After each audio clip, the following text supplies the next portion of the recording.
నువ్వు అన్నావు బానే ఉంది, కానీ నిన్నటి రోజు నాన్నగారా పట్టాభిషేకం చేసుకోరా నాయన, నీకు చక్రవర్తిగా కూర్చోబెడతా నిన్ను అన్నప్పుడేమో నాన్నగారా, లేదు అరణ్యాలకి వెళ్ళు అంటే నాన్నగారు కాదా?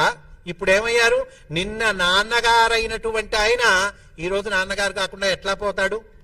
ఆస్తి తీసుకో అంటే నాన్నగారా, గారాబం చేస్తే నాన్నగారా, బట్టలు కొని పెడితే నాన్నగారా, ఇంకా అన్ని రకాల సదుపాయాలు గురిస్తే నాన్నగారా, అరిస్తే నాన్నగారు కాదా?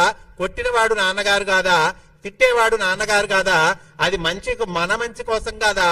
తండ్రి చేసేటువంటిది మన మంచి కోసం కాదా? తండ్రి నీకు చక్కగా పదవిలో కూర్చోబెడతా అన్నప్పుడేమో తండ్రి గారు అవుతాడు. కాదురా అరణ్యాలకు వెళ్ళాలి అన్నప్పుడు తండ్రి గారు కాదా? తండ్రి గారు కాకుండా ఎక్కడికి పోతాడు? ధర్మ అర్థ కామ మోక్షములు అని 4 రకాల పురుషార్థాలుంటాయి. రామచంద్రమూర్తి చెప్తాడండి.